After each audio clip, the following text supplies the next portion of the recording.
Guys, let's check in with our good friend Dan Miller, Lions radio voice, and of course, Fox 2 sports director. Dan Miller, how you doing, my friend? What's up, guys? What's happening? Hey, Dan. Man, where are you at? I love that wall. It's new studios? What is I like that? We had that put in. It's the same guy that did the one in our newsroom, right? No kidding. That's awesome. I love that. Yeah. Accent, all action.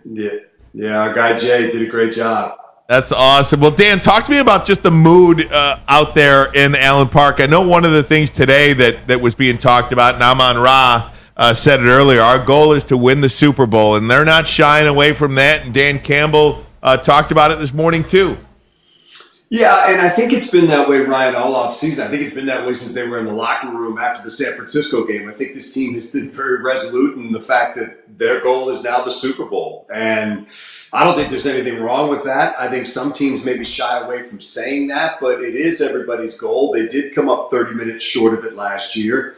So why not just put it out there? Look, yesterday we did our preseason special and our training camp special, and I think it was Birchie who asked Aiden Hutchinson about goals for this season and where you want to get. And he just kind of hesitated for a second. He goes, look, if you only get as far, and I'm paraphrasing here, if only get as far as we did last year, it'd be disappointing. So they want to finish the job. They're not shy of talking about it. And the one thing Dan Campbell said is he has no problem with that as long as you realize that it is the work that you're putting in now, every rep, every meeting, everything that you have to do that's going to get you there. You can't just talk about it and speak it into existence. You have to do everything you did last year and then more, because what you did last year wasn't good enough. Dan, good to talk to you. It's that time. It's that time of year, Yes, man. I'm sir. excited to talk to you. You talked about the Super Bowl. That's what Amon-Ra St. Brown talked about. The way to get there is to be that offensive dynamite that you were last year. How good can this offense be this year? The reason why I asked that question, Jahmyr Gibbs really didn't get going to the end of the year. Jamison Williams, now he is this dynamo. It's this person that's back. He's locked in. He's mature, according to Dan Campbell. He's working hard. This could really be a special offense, and they were special last year. Yeah, it was. And I think if you're looking at it, you just say you want to do what you did last year a little bit more. I'll go back to yesterday. We had a conversation with Jared Goff, and I asked him, I said, where does this offense get better? I said, you guys have been good for a long time. Even if you go back to the beginning of 2022 when they weren't winning, they were scoring points. And he said the one thing he pointed out was he needs to be better on the deep ball. They had some shots last year that he missed. Read Jamison Williams. And I think that's interesting because there were a number of times that J-Mo was open and maybe they didn't connect. I think it's really difficult for anybody in this league to stay with J-Mo when he's got a full head of steam going. So I think that's one thing they could add to the offense. But look, you bring in Zeitler to replace Jonah Jackson. Your offensive line is pretty much intact. He's a Pro Bowler last year, a little up there in age, but still certainly ready to go. You got maybe the best running back tandem in the league between Gibbs and Montgomery. There's no reason to think that this team can't pick up where they left off last year and then some. And I think, Laporta coming off a rookie season, he should only be more comfortable this year. We know Amon-Ra is one of the absolute best in the league. And again, I just love everything I'm seeing from J-Mo. I loved everything I saw from him last year. I really feel like I saw an attitude change in him. And I'm hoping that translates into, a more significant route tree for him this year on the field where he can start to be a threat everywhere. Hey, Dan, really piggyback on that topic right there. Ben Johnson is a guy that's got the Detroit Lions rocking and rolling over the last 2.5 years. Nobody in the NFL has had an offensive coordinator stay with them that long. Talk about what that means to the Lions this season, having a guy that chose to not take the head coaching job and come back to finish what he started. Yeah, Braylon, you can speak to that as well as anybody here because you've lived it. Look, when you have the continuity, add the continuity of your quarterback, your receivers, your offensive line, your tight end, your running backs, and then the guy who's calling the signals. That's what you love. And had Ben Johnson left, we'd still think this was going to be a good offense. But whomever they had calling the plays, it was going to take something to be a little bit different. It was going to take, the rhythm was going to be different. The thought pattern at certain times in the game was going to be different. Now you're back for another year of Ben Johnson, a third year of him calling your offensive plays. I mean, I think that's one of the things that really went well for this team during the offseason is to have all three of those coordinators back. And look, at some point, you hope they all leave if they want to leave and go get head coaching jobs because they've earned the opportunity to do that. But, man, to have them back selfishly, that's fantastic. And I think any player on that offense would tell you, look, Ben Johnson's one of the best in the league. He's got an understanding of what this team is, what they can do, and when they need to do it. And to have him there calling the plays, that's nothing but an absolute positive for this team. Hey, Dan, happy football season. Great to hear your voice again, man. I wanted to go on the other side of the ball and keep it with coaches. And Terrell Williams now, a guy that Dan Campbell really wanted to have on this team, the right-hand man of Mike Vrabel over in Tennessee, comes over to coach the D-line. Someone asked him today about that D-line and how it would be different under Terrell Williams. And Dan said he already sees a difference, how they're going to attack. Tell me a little bit about him and what they're going to do on that line. I asked Aiden Hutchinson about him last night, and Aiden Hutchinson said, I can already tell he's going to be one of the favorite football coaches that I've ever had. I've had people in the organization and outside the organization say to me that is one of the more significant hires that this team has made in a while, and one of the more significant moves for a coaching staff around the league. Look, there's immense respect for this guy and what he can do, the way that he can coach players. Look, this team has gotten to where they are, guys, because they have taken their players, made them better, developed them into being NFL players. That's the key. You've got some pieces on that defensive line. Look, Aiden wants to be coached. He can get better, and he's already really good. Aleem McNeil wants to get better. He's already really good. DJ Reader's a veteran in this league. But start to think about guys like Onwuzurike and Pascal and a guy like James Houston. There's young defensive linemen on this team, Broderick Martin, young defensive linemen on this team that need to get better. I mean, we've been waiting on Onwuzurike to be healthy and to see what he can do. He's probably down to his last shot here. Now he's getting off to a nice start in camp, but time's running short for him to show what he can do. Pascal's a second-round pick with a lot of talent. Broderick Martin's a big guy, kind of a project, but who better to have working on a project than somebody who's known for developing players. So I think that was based on everything that I've heard, what I've heard from players, what I've heard, again, from people outside the organization, a really significant hire. And Maz, I think it's a significant hire at a critical position for this football team because as good as they were against the run last year and they were elite, they've got to be better in making quarterbacks uncomfortable. And hopefully that's where he can unlock the potential some of these guys have and start making those guys throw the ball a little bit before they want to or out of rhythm. Because, you know, you go back to the last quarter of last season into the playoffs, they got torched by some of the better receivers in this league. And it's a hard way to live if you're giving up 150, 180, 200 at times to some of these top flight guys. Look, they're good. They're going to get theirs. But that's a hard way to live when they're getting that much. And I think it starts up front with that line getting some better pressure on people. Absolutely, Dan. And it's going to help these young rookie cornerbacks and the guys they brought in, Amik Robertson and all the rest of these guys that they brought in, man. The secondary, I'm really excited about the Lions secondary. And these guys, man, these two rookies that came in, man, they were so excited. So when I see that draft room, how excited they are, listen, man, they haven't missed yet, all right? So if they hit on these guys, all bets are off on this team, man. Emmanuel Mosley even playing good right now. Yeah, I was really happy to see them sign him again because he's an intriguing player. He's obviously somebody they liked a lot. It's hard to project where he is coming off basically 2 lost seasons to ACLs, 1 in each knee. So, look, it's great to see him out there. He's a veteran player in this league. He's played at a high level before. Let's see what he can do. Davis is a proven guy. Arnold and Rakestraw are guys that they're excited about. Robertson just brings a toughness that I think they're really excited about. It gives you the ability to maybe move Branch back to safety now. Yep. I think they think he can really make a lot of plays on the ball. I think it's going to be interesting to see how they kind of put this thing together. It feels now like it might be, you know, a situation where you got Kirby Joseph and Branch at safety, and you got Terry and Arnold on one side, Davis on the other, and Robertson in the slot. And then you got some versatility with other guys as well. But those guys are all going to have to earn those jobs in camp. We'll have to wait and see what happens. Other guys are banging on the door like Melifonwu. So they've got options. They've got positional versatility. and we're going to have to see how they handle that. But training camp is going to be them figuring out what the best way to line those guys up is, and I think that's going to be kind of fascinating to watch. Dan, is that among the questions at camp this over the next couple of weeks, is to find out who their best 4 or 5 defensive backs are? There doesn't seem to be too many question marks. I mean, Dan Campbell said yesterday that they could go play a game if they had a game, and of course you want to sharpen up and things like that, but I would assume finding out who those 4 or 5 guys are potentially would be among the big questions. And what else would you say is a big question mark this training camp?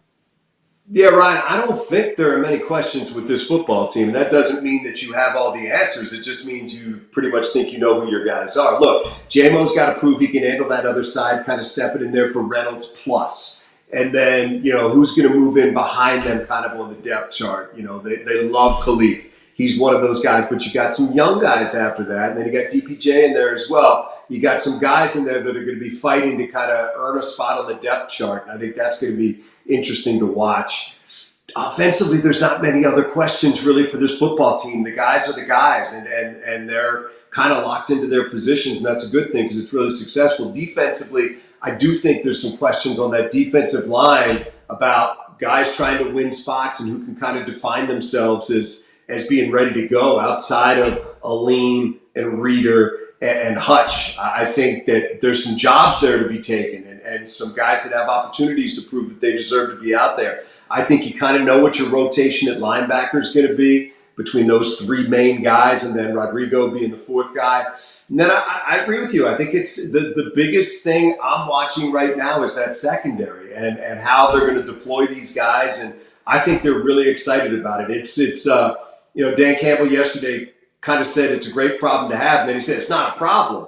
It's just competition. And Braylon would be the first to tell you, these coaches love nothing more than seeing guys fight for jobs and seeing guys fight for jobs when you might have a couple guys that don't win a job that are capable of starting and playing a lot in this league. So it's a position where they've had some significant shakeup. That cornerback room looks totally different. And that safety position really might look different too, because I think they love the thought of Branch being back there.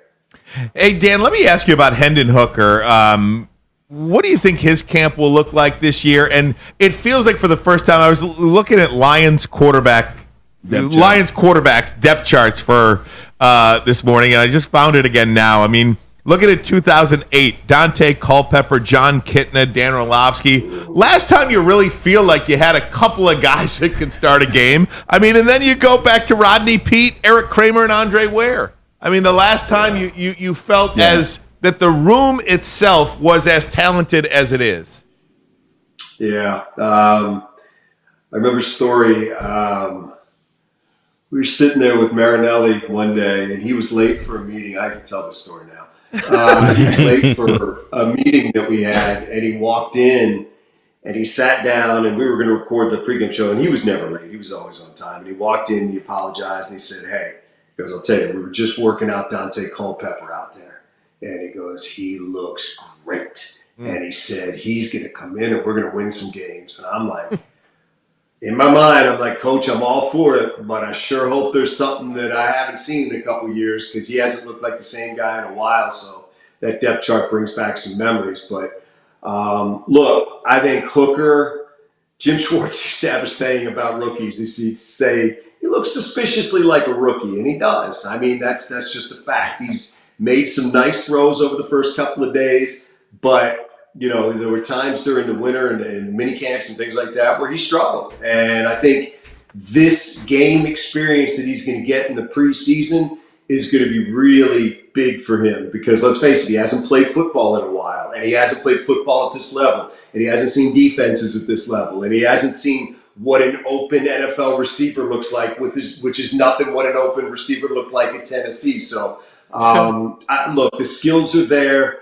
He's a tremendous athlete. He's got a charisma about him that you love when he talks. But it's time for him to go out and play now. And he's going to get a lot of opportunities because I think we've seen from Dan Campbell. He hasn't played the other guys very much during the preseason. So I think, Ryan, we're all excited to see what his skill set can translate to at this level. I'm somebody who doesn't believe that that backup quarterback position is locked down by anybody right now. This is a team that has Super Bowl aspirations, and they're not going to just play a young guy because they want a young guy to get experience if something happens to Goff. They're going to play whoever gives them the best chance to win a game. And if it's a veteran that can just get in there and run Ben Johnson's offense and do it with making fewer mistakes, it might be Nate Sudfeld, but that's going to be decided here over the next 4, 5, 6 weeks as they go through camp. So, look, I'm excited to see what he can do, but he's got some things to prove out there, as all these young quarterbacks that come in this league do.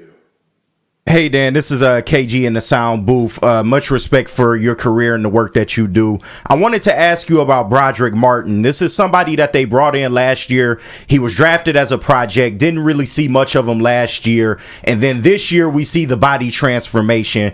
And you have to think that he will be likely a key rotational piece in this interior defensive line. What have been your takeaways for Broderick Martin this year? Well, I think you hit on it.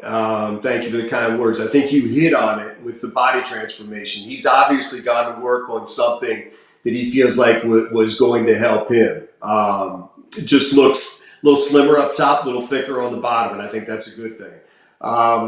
You're talking about a guy who came in that they knew was going to be a significant project, and at times last year when he played, he looked like a significant project. But they're giving him some time, sitting in there for DJ Reader right now with that first unit. That will obviously be Reader, ideally when the season starts. But I think Martin has to prove that he can be not just somebody that they hand snaps to as a rotational player, but somebody that when you put him out there can make plays. This is his second year. You're expecting a significant leap from him. He's a big dude who's got some athleticism. And obviously, they like a lot of things about his skill set. I can't sit here and tell you how much of a leap he can make this year. I can sit here and tell you that to be somebody they count on, he's got to make a significant leap from where he was a year ago. And that's not unusual for a rookie or a guy that comes from a small school and hasn't played at a high level. He's not unlike a lot of guys like that. But I think they have significant hopes for him. And again, I think we've seen him out there early in camp. Don't read too much into it, but getting some, high leverage reps with the starters out there while DJ Reader's on pup. Hey, Dan, last one for me. You got to fill me in on my kicking game. All right, That might be one of the big questions this offseason, training camp. How's Jake Bates looking? How's the Money Badger looking? I'm going to miss James Turner. I thought he'd been a good addition. He'll beat us in Green Bay, of course. Go ahead. What's your thoughts? Bates was booming it today. I mean, you can see there's something that happens when that ball comes off his foot, man. It's just a little bit different.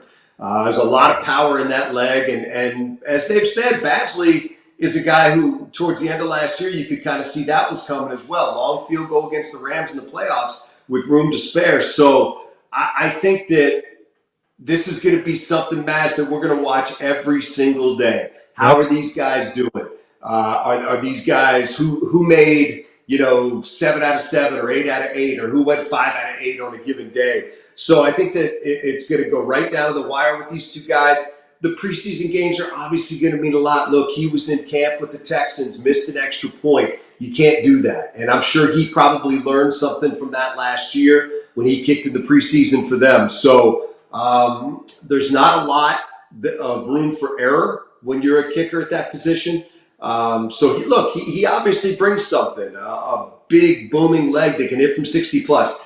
How often are you going to try a 60-plus yard field goal? I don't know the answer to that because if you miss it, you're giving up great field position. But Badgley brings experience. Badgley brings consistency. And the one thing that I would say about Bates is, it used to be for old guys like me that they used to say, kicker's got to give you everything inside of 40 or 45 yards. And that's got to be automatic. Yep. I think probably now, as good as these guys are, it's probably you need to give a team everything inside of 50 and be automatic. And I think that's what's really got to be the case with him.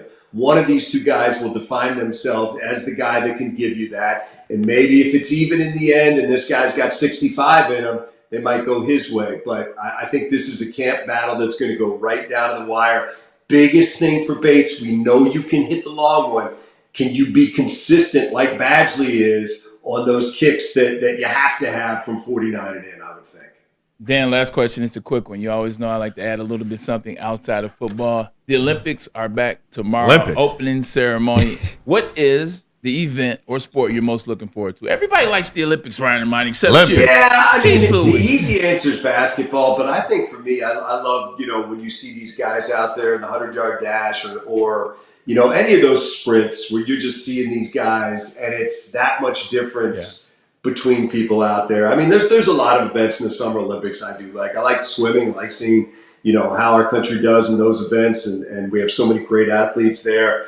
But I think for me, it's the track and field when you get to, fastest man, fastest woman in the world, the 4x100 relay or whatever those things are when you're handing the baton off and you got guys coming from behind. I think those are always things that I'll kind of lock into a little bit. Much more for me, Summer Olympics than Winter Olympics. I just think there's more that for me that kind of resonates and the way they do it. So I'm looking forward to it. It's always a cool time to kind of pop it on and take a look at it. Dan, I thought we were around the same age, but I heard you say 100-yard dash, and I was like, oh, he told him himself. Yeah,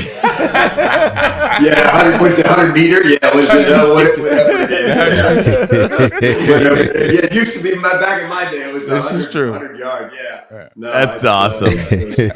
I still call it the 100-yard dash. By the way, that's what it is. They run the 40 for football, and then it's not the 100. It's the 100 meter. Yeah, that's what it is. Hey, Bruce Jenner won the decathlon in my day. That's all I know. Bruce Jenner. I remember that too. I remember him? The little vignette about how he'd given up everything and he didn't have anything, and he'd basically been living out of a shoebox for a while, and then he won that. It was an amazing thing. I mean, that was a really cool moment in our country when he did that in 1976. It was amazing. And it was, I think Maz, for guys of our age, that's an Olympic. Now, obviously, kind of gone off. It's the story's taken a much different turn since then. Yeah, but I think him winning that is one of those Olympic memories that we all have. It was a really cool moment for our country. Sure was. That's awesome stuff. Hey, Dan, we appreciate all the time, my friend.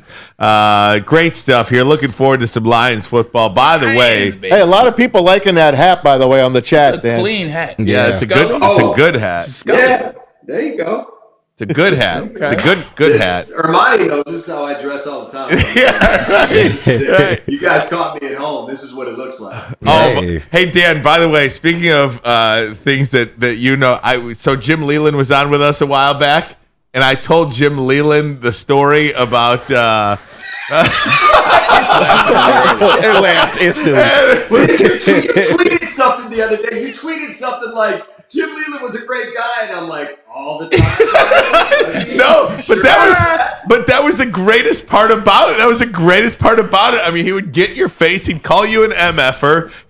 He'd do this and that and the other thing. But you always loved being around him. You loved coming back the next day, even if he called you those things, even if he said those things That's to called you. Stockholm syndrome. I mean, I'm serious. You just loved coming back the next day. Yeah. No, look, hey man, as somebody who grew up a Pirate fan, he's a hero to people that root for Pittsburgh baseball and for what he did for Detroit. And you think about it, I mean, he was the first one to take Florida to the playoffs. They win the World Series. He takes over in Pittsburgh after they were just down and out and in the middle of that drug thing in the 80s, brings them back, comes to Detroit after they'd had historically bad seasons, brings them back, takes them to the World Series. I mean, the guy was, really did some amazing things, was a heck of a leader. He could make you laugh. I mean, he had some great stories, and you know what? He had a quick temper, but that quick temper was part of what allowed him to be as successful as he was. Dan, that's an all-time great story, Ryan. All-time great story. Dan, would you trade Scooble to the Orioles for Jackson Holiday and 2 more guys? I want to know right now. I was a no, but if you give me Holiday, Mayo, and the catcher, I'm probably thinking about it. It's just because of the dirt. It's probably just because of the dearth of everyday position players in this organization right now. But here's the thing. You're going to have to load up that truck and back it up for me to trade him, because I'm giving you a guarantee. You're giving me maybes. I don't care if he's the number 1 prospect in baseball. I don't care if what is Mayo 15 or something like that, whatever. Yeah. Or a young catcher, whatever. There's still maybes. They haven't done it at this level. This guy may be the best pitcher in baseball, so I'm not settling for anything less than an absolute wow package. That's right about that. Just remember that we can't afford him at $400 million. Illich won't pay it. Yeah, but you may compete next year. I mean, look, if this team goes out and spends some money and brings in a couple guys, you may be back in competing next year for division or wild card or whatever. They've got some options, whether it's trading him or going out and bringing in some bats. I mean, this organization, some of these young guys are starting to come around a little bit. Look, it's a tough spot. They have to decide, where are you going here? What are you doing? What are you doing? I never know what you're doing. Listen, they can pay him. They can pay him. I know, but they don't. About that. They can pay the best pitcher in baseball if he comes up in 2 or 3 years. You might have to go short in some other areas, but to say that they absolutely cannot pay him, I don't buy that. I don't. Not when we saw that payroll, where we saw it in years gone by. These fans will flock to that ballpark if you give them a reason to go to that ballpark. Amen. And that's part of the thing that adds to the coffers and allows you to pay players. So you want to pay players, fans will repay you by coming to the ballpark. So it's chicken or the egg. Let's go. But I'm not buying. I'm trading him out of fear. I'm not doing that. If I trade him, it's because I'm building this team going forward and trying to get 3 guys that might play us, or 2 guys, or whatever it is, a significant role in my rebuild. But I'm not trading him out of fear. I'm not letting him walk out that door for nothing. No way. I'll say that right now.